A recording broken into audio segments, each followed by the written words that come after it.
Okay. Uh, how you doing? Just chilling. Um, this is Olua, and I'm just got off a bunch of phone calls and just a lot of talking all day, and then I dozed off for a little bit. Anyway, so today's topic, as I was talking about, is what is the nature of power, of true power, and how does one allow others to do their own thing and not impose one's power on them? That's part of what I wanted to talk about today. And as far as I'm concerned, there's nothing wrong with power. As a lot of spiritual people might say, that power, oh no, we don't want that. We just want the love. But as far as I'm concerned, it's like if you don't have power, and what is this power that I'm talking about? It's not power that you get from controlling somebody else. That is one of the big mistakes that people make. It's really, really one of those things, that mistake that people make. They think, oh, that if I have power by that person, that's power. No, that's not power. That's actually weakness, because the power is dependent on the person. And once that person says they don't want to serve you anymore, you're in trouble. It's like a relationship between the slave and the master. They both need each other. So what I share with my friends and teach is how to master one's own ego, and then that's true mastery. That's the power. Like, oh, the power we have is power over the self, over one's own ego. That's all. Other people, let them do their thing. Of course, it doesn't mean one is not going to share. Okay, how you doing? It doesn't mean one is not going to share. It just means you're going to share powerfully, authentically from your heart, from your soul. You are living the life. You're doing things the way your heart says, but are just empowered. Exactly, Jennifer, empowered. If you want me to bring you to host this, just say yes. Otherwise, I won't put you on blast. So I've learned not to do that to people. I put them on blast, and then they say no, no, no, no, no. So anyway, so this power thing is part of what I feel like we are all being called to master in this time through all these events. Yeah. You know what I'm saying? It's how does one encounter one's own being, your own inner power, which is not over anybody else. And from that state of true, authentic power, whereby you're not trying to control anybody else, you let them live life according to their own terms, as long as they're not hurting anybody else. That is very crucial, because part of what I've noticed that a lot of people do is people start shaming each other. Like, well, if you don't do that, then I'm not going to love you. I'm not going to give you this and that. To me, those are what I call the misuse of power, because it's basically like holding somebody hostage. You know how much they need that thing. They want it from you. And you say, I won't give it to you unless you do this to me or for me. What do I have to say to that is that's kind of messed up that we do that. It's about voicing what one wants, and then allowing the other person, not just allowing, it's their right already to say yes or no. But to manipulate and say, I'm not going to do this unless you do this for me, is part of what I feel like is causing so much issue on the planet. People can't just allow other people to do their thing. Like, I often joke sometimes, I'm like, even though personally I'm not anti-vaxxer personally, I'm just saying, show me the experiments that verify that it works. That's all I'm asking for. If you can show me, then I'm in, of course. So to call someone anti-vaxxer, I think is very insulting and very mean. It's like, no, I'm not an anti-vaxxer. How can I be? Anybody that's logical cannot be. But when you begin to read the facts, you begin to realize that they cannot be sued. Really? Red flag? And all these things for me are like red flags. And I'm like, you know what? Let me ask more questions. And the more I found the question, I'm like, oh, sure, let's do it. So for my friends, the ones that are like trying to get their own vaccine ASAP, I'm like, go get it. In fact, I would drive you there if you don't have a car, because I'm a respecter of freedom. It's their freedom.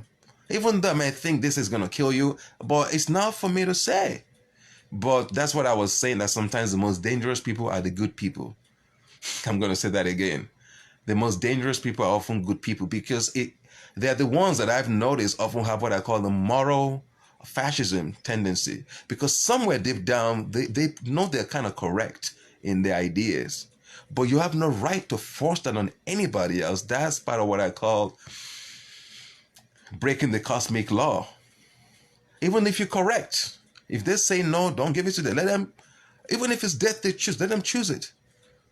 Otherwise, that's why people go to war, to enforce their own moral standards. And I'm like, what do you think is going to happen after a while when you go impose your own moral standards on other people? One day they're going to come back and impose their own shit. And oftentimes it's the opposite. It's the opposite. And then back and forth, back and forth, back and forth. Oh, put that phone down. I need motion sickness pills. Okay, let me put it down. Sometimes codependents are like prison guards often. Oh, yeah. Everybody is, let me see if this works like this. Since my dear friend says she's getting sick just watching my hands move, it just gets a little darker. That's why sometimes I just gotta get a better lighting over here. That's why I hold it. But in any case, hopefully you guys can still see a little bit of my face. You're not just seeing my my teeth. I promise I'll make the visuals much more alluring. So anyway, yeah, codependents are like prison guards often. Oh yes, I mean, when people emotionally depend on you or on anybody, what they're doing is they become almost like a vampire, literally. Because it's not about living together. I love you too, Patricia.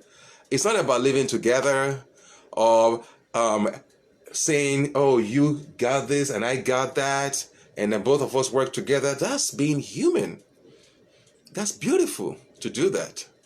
But when you say, I need you, that person, whoever you feel that need for, you're going to torture them. That's guaranteed. Why?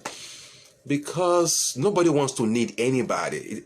Need means there's no freedom. That's the downside to need, to being needy. It's beautiful to want somebody in your life, to prefer them in the life, but to actually need, it makes people feel suffocated, even though they might not be aware of it consciously, because it takes a lot of presence to be able to realize that one is feeling choked. But somehow they'll begin to react to everything you do and say. They'll react to it because somehow they feel chained, and then they become resentful.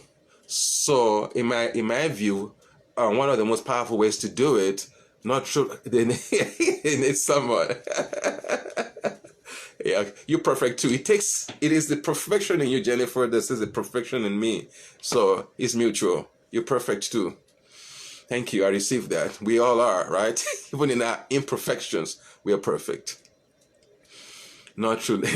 Yeah, that's part of what I wanted to say in terms of that, in terms of how to just allow other people to just, even if they're wrong, because what we don't often understand as humans is we might be judging and saying that soul is making a mistake. Maybe they're like drug addicted, whatever, something is happening, whatever choice they're making, and we think that's the wrong way. But what I tell people is, how do you know that?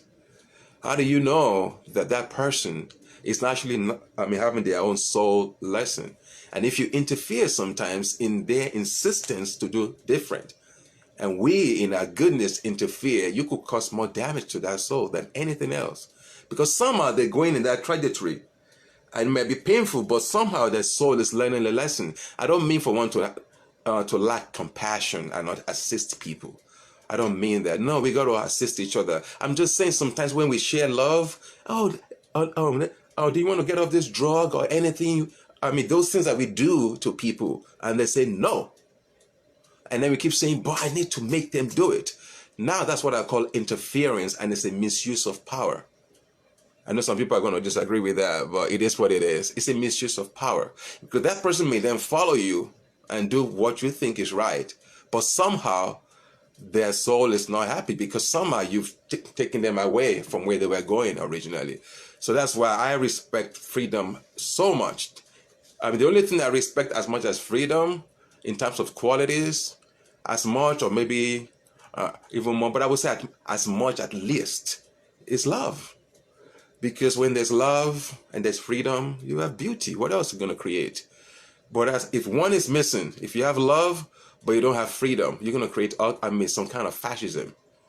And if it's just freedom without love, it's not beautiful. Beauty usually is a mixture of both.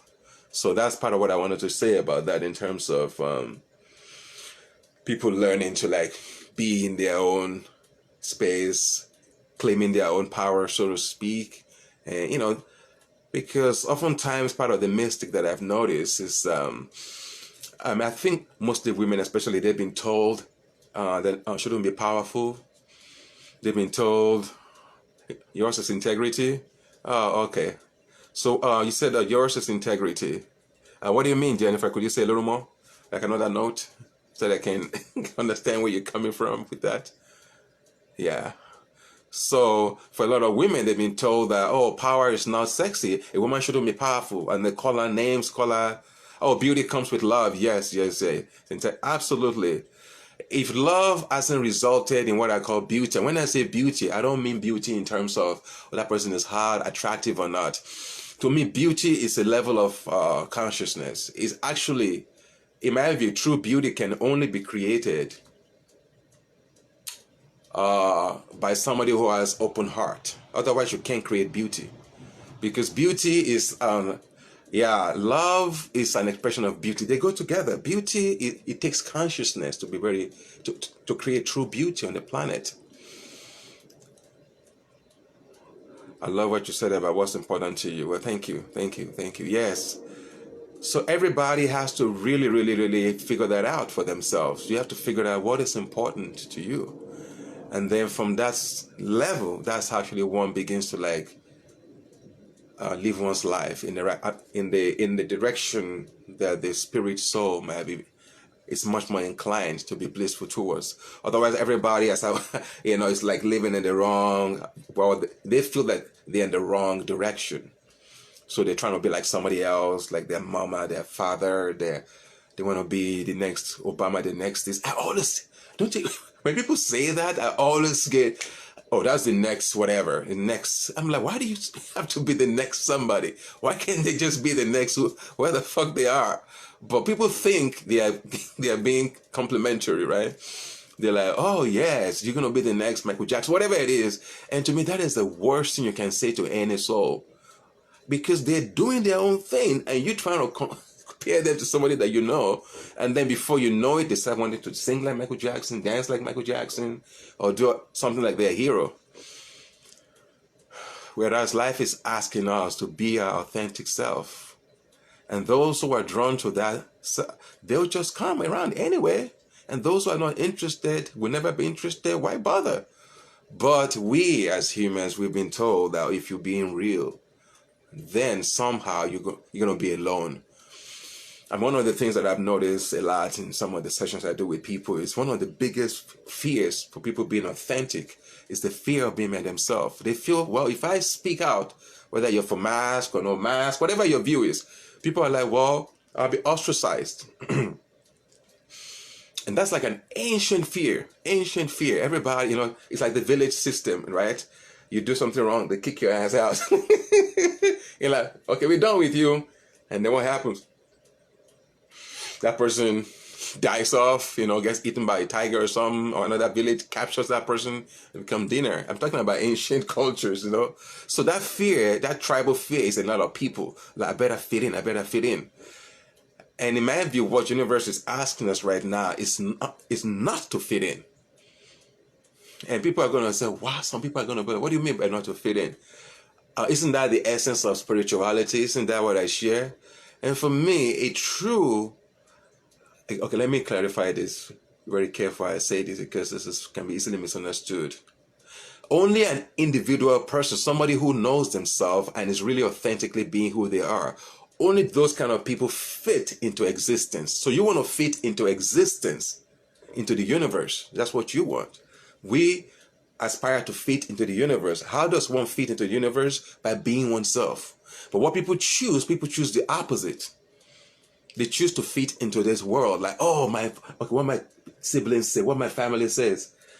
If you're very fortunate, it's the same as what the universe wants. Then you're like, have a good karma, right? But if it's very different, and what universe is saying do or be is different than what society say, I would say don't even think about it. Choose universe, because with universe comes so much peace, so much more than whatever the world can give you. And as funny as it sounds, the truth is eventually the world also will give you something, because the planet Earth is part of the universe. So the universe says, okay, good job. Sooner than later, the Earth will also say, okay, good job. So it's not either or. It's just a matter of knowing what is priority. And that priority is what leads one to what I call truth. So just make that more important. That, you know what, I'm willing to hang out with y'all. I'm tell your family, your friends, all those people, tell them, I'm willing to hang out with you. I'm willing to go to your temple with you. All I ask is when I say no, get the fuck away from me.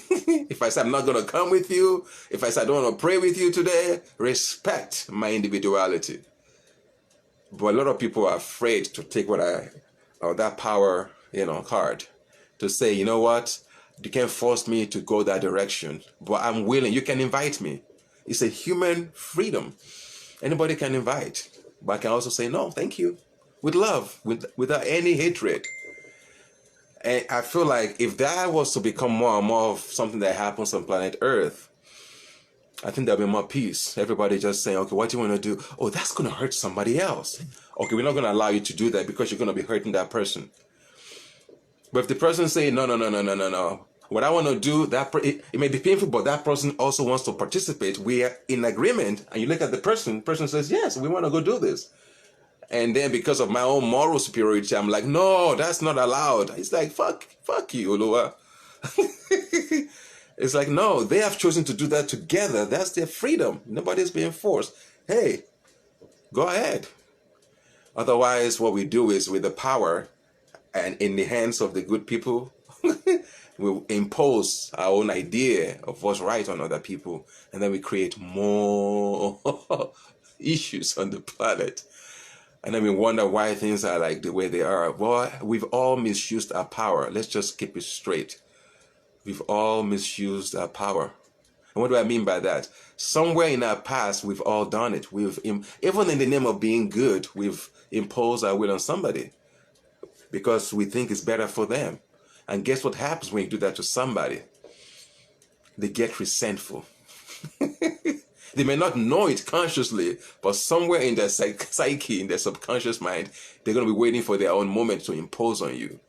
Part of what I notice in a lot of the wars on the planet is, if you read it energetically, you see that country attacked that country before, or that town attacked that town before, maybe 100 years ago, and then they've forgotten, and then somebody else remembers, and they keep attacking each other, So for me, it's like, it's time for us to start speaking what I call the forgiveness language.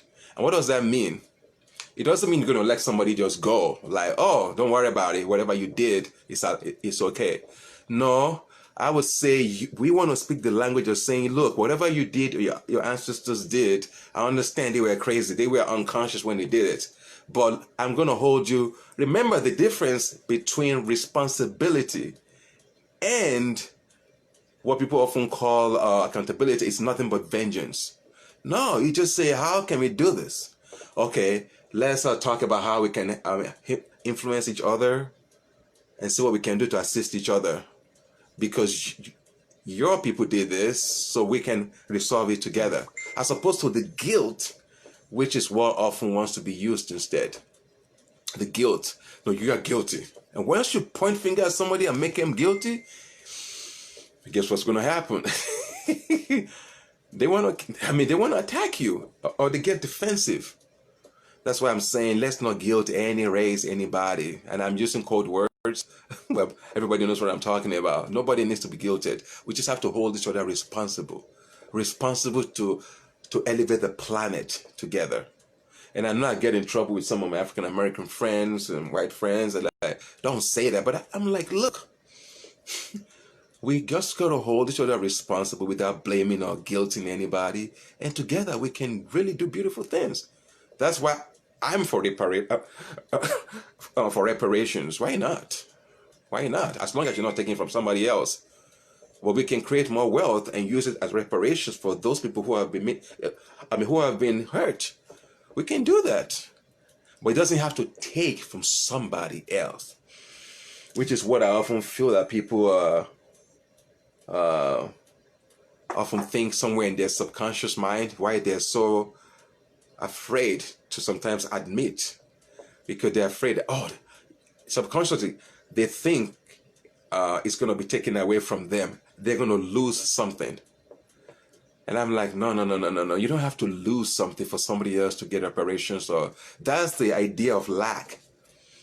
The idea of lack is the idea that I have to take from you to get something. And that's part of what's created the situation on earth right now, where everybody's subconscious, well, not everybody, a lot of people feel like they need to take from somebody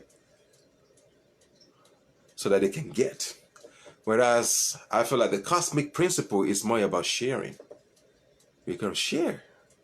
And sharing doesn't mean that you take from somebody else. It just means I share my gift, you share your gift. You know, it's classic. Everybody benefits, as opposed to just one person who gets all the power and tells everybody else what to do.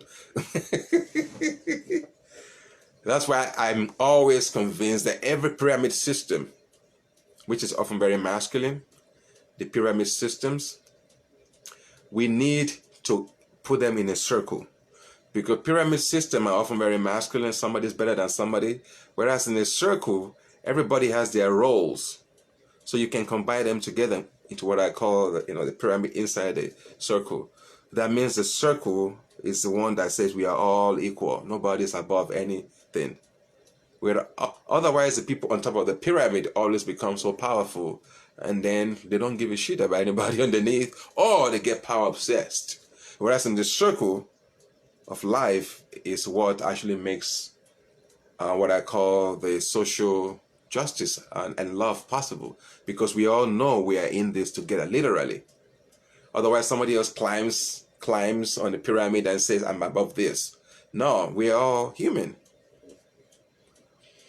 So that's part of what I wanted to share today. If anybody has questions, ask. Otherwise, I'll say a few more things and I'll just let you guys go. But I want to do this every Wednesday, so I'll put it in. Anybody has any insight they want to share? Anybody watching? Or anybody want to write something to me? Jennifer wrote, but I think she left because I know you had to go to sleep. I love what you said about what's important to you. Yes, already answered that, I believe. Beauty comes with love. Oh, yeah, they go together. Because when, beauty, people often, I'm just going to talk a little bit about beauty right now. It's not just about physical. It's an energetic dimension. It's almost like when love gets very intense, I'm talking about deep spiritual love, it begins to manifest as beauty. It creates beauty. It wants to express that beauty. How can humanity do parliamentary stuff? A circle of power. Oh, yes. Well, first of all, yeah, thank you for asking me. I love practical questions because they help me focus. Otherwise, yeah. Humanity do parliamentary stuff. Well, first of all, what I would say that's required for that is the masculine has to learn to surrender to the feminine. Okay, I'm going to say that again because people can easily misunderstand that. They think I'm saying men need to surrender. No, when I say masculine, there are women that have a lot of masculine energy, so it transcends the physical body. When I say masculine, I'm talking about what is classically called the part of force, the left brain that likes organization, all those masculine things. That's the masculine. The feminine is the part that's about the love, the compassion, the empathy, and they can work together. But that masculine, in my view, has to surrender to the feminine. If the feminine surrenders to the masculine, well, we know what's going to happen. Okay, love you too, brother. So in my view, the masculine is the one that actually has to surrender to the feminine. Because a feminine is beautiful in the way, and it can be in a man, any poet, any mystic is very feminine, right? It can be in all that stuff. So I'm not saying it's a man or a woman. All I'm just saying is that our inner masculine has to surrender to our inner feminine. That integration is very important.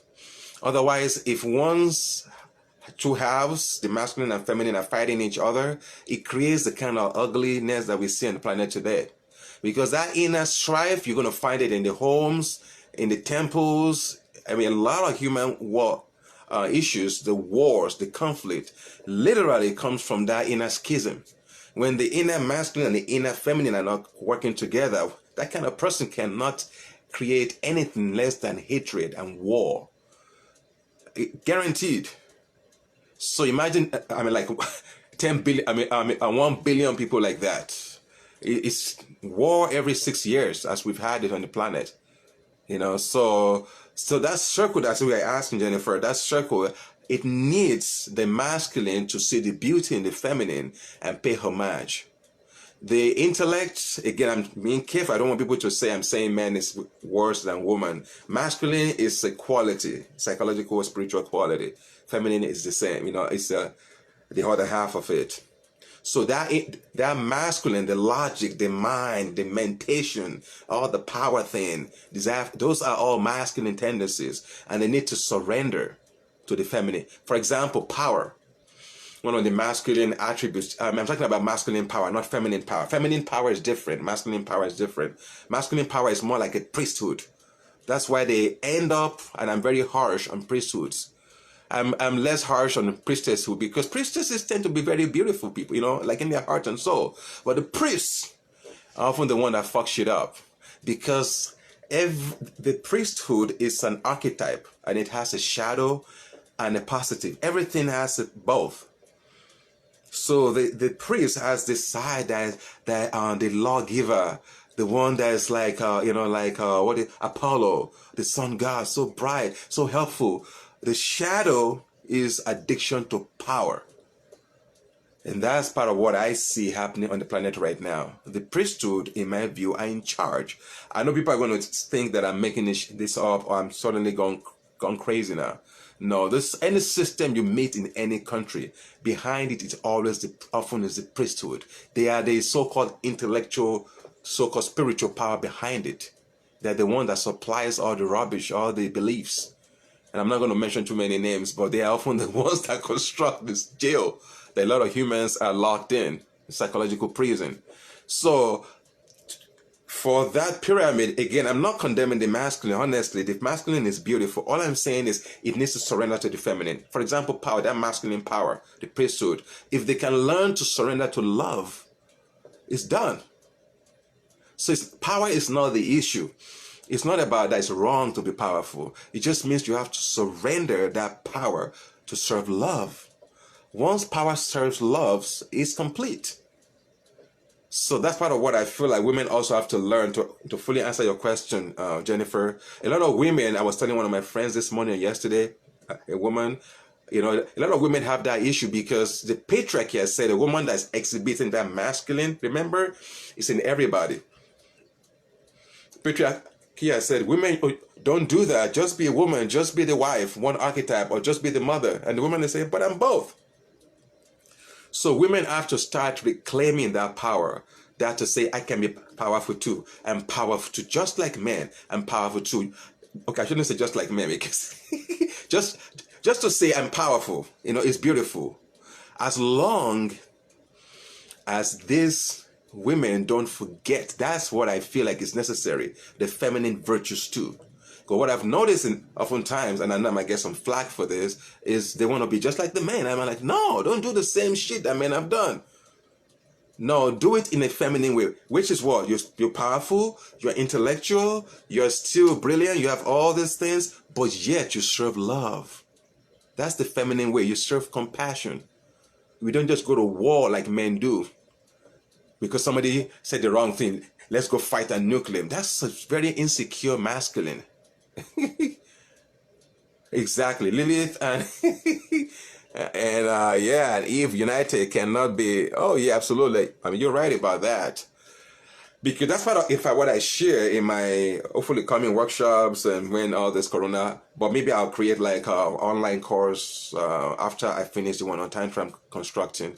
Once that one launches in maybe later this month, I'll launch that personality too. Because I feel like that one also needs to be addressed. Women to realize and men to realize all the archetypes are within them. But there's always one or two or three that are primary, the strongest.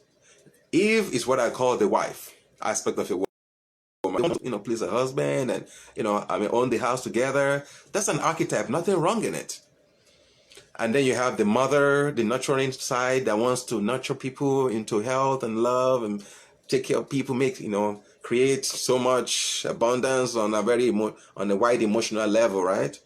But there are also other archetypes that women have. And patriarchy, in its cunningness, has prevented too many women from accessing those other archetypes. Or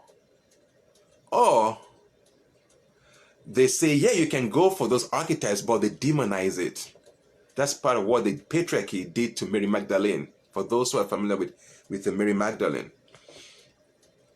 she got demonized because she's a woman that's probably the wife of Christ, probably his lover. Obviously, she's a mother, she's a priestess, she's a mystic. And then what did Peter do? Call her a prostitute. So it's like there's this psychological punishment that, well, you could do that, but we're going to call you names. And unfortunately, too many women have accepted that nonsensical paradigm as opposed to just saying, guess what? This is me. All this I'm going to fulfill. So all those are necessary to fully answer your question, how to put the pyramid in the circle. Absolutely. In fact, that's also like a sacred symbol, actually. The pyramid in the circle, like a sacred symbol. That means the union. That's the union. It's the union. It's the symbology of it. It's a union whereby they're working together. The masculine is respected, but yet it's in the service of the feminine. That is what I call the surrender of the masculine. It's still masculine, but it's acting according to love and compassion. What else did I want to say today? Anybody still enjoying this? Oh, let me see. What time is it? Oh, shoot. Okay, I guess I have a few more minutes. Anybody has a question, insight, anything you want to add?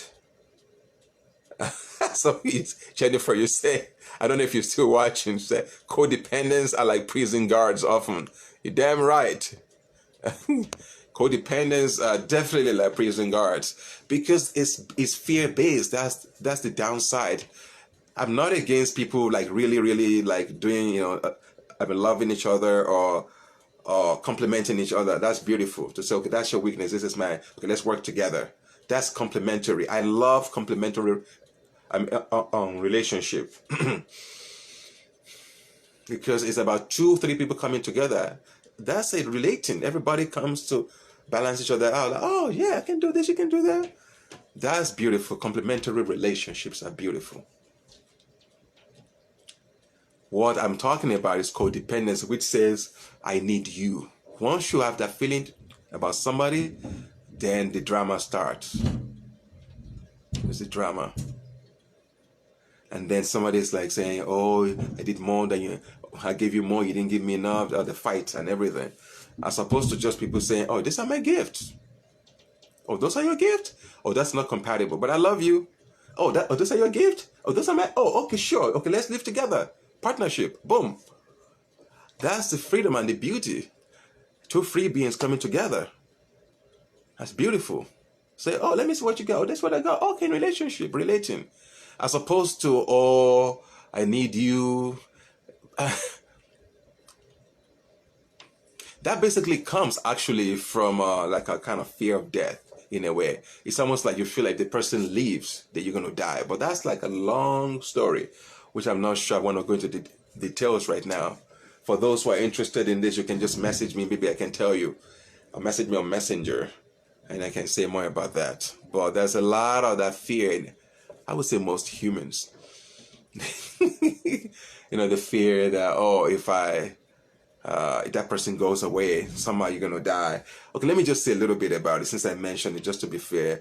It basically begins when one is born, separation of mother and child. So in a way, that moment when the child comes out is very scary for the child. It's like a free fall. Out. Or you've been in the cocoon of the mother. So that's that feeling, that fear is how oftentimes people treat each other. It's like if this person leaves, it feels like an abyss is going to open, I'm going to die. So that's why people have to be guided.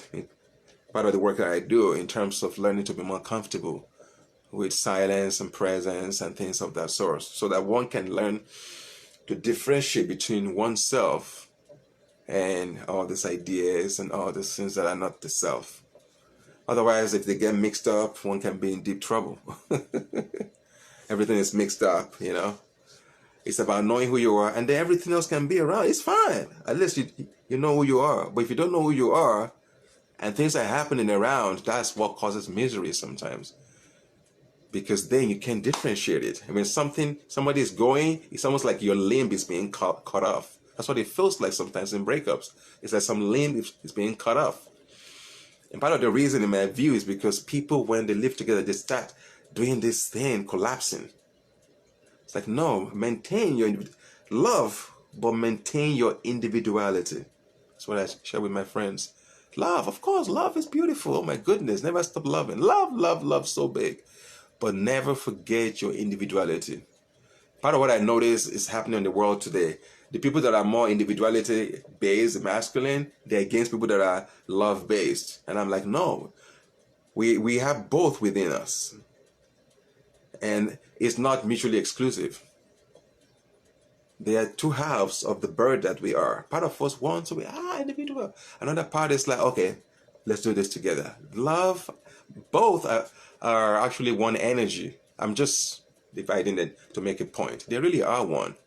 Only someone who's truly individual can also love, and only one who loves also has their individuality intact. Otherwise, so on some levels they are one, but just to oversimplify, I'm making it too simple. Too simple, so to speak. So yes, Jennifer and Lilith and Eve, let them unite within you and be the true goddess that you are. That's my message for every woman. Unite both. Be both. Don't let anybody tell you that just because you're married, then you can, do this or that, or just because you're single. No, you tell them, I'm all of it. I can be a mother. I can be a wife. You can do it all.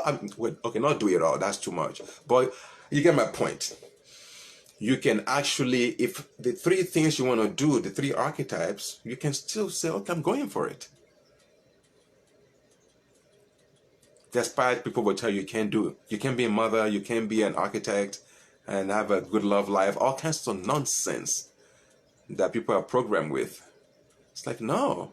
Yeah, I don't think one can do everything, but there are 2 or 3 things that at least one can do. You can have all 3.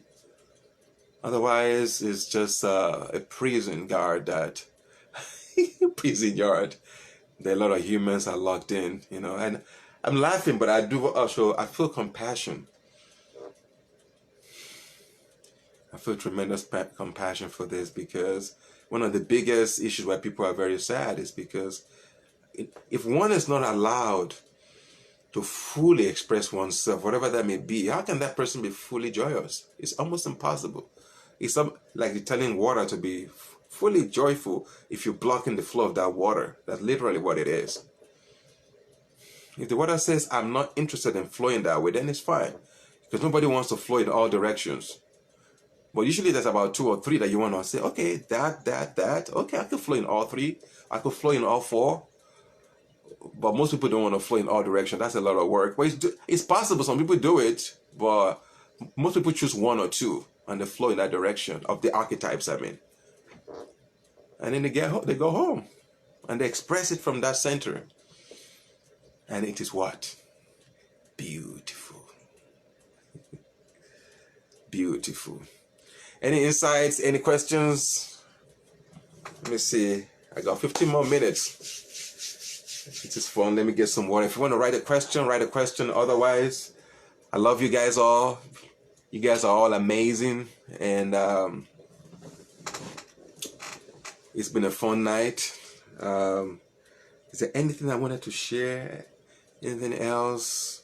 Because I don't really prepare this since I just let it flow in the moment. So if anybody has a question right now you want to ask.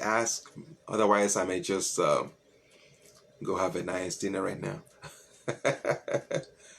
Let me see what else I may want to share since nobody is typing right now.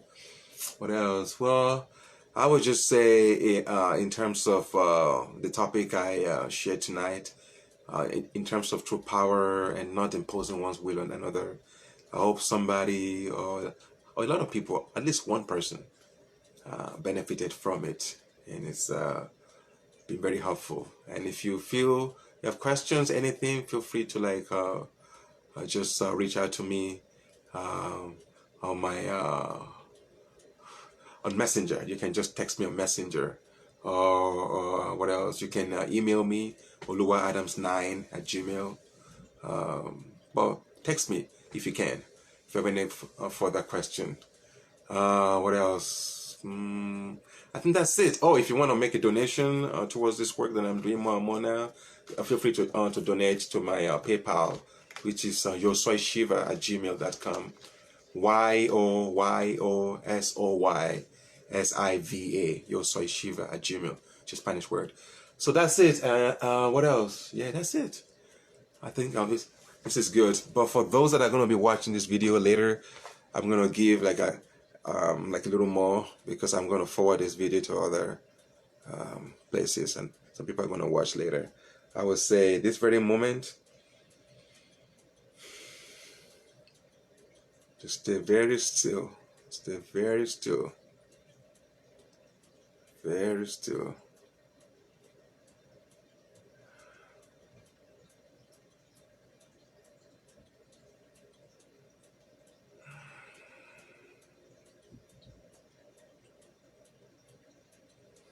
Very still.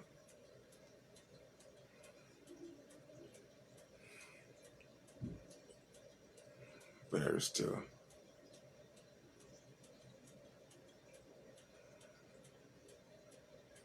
Very still.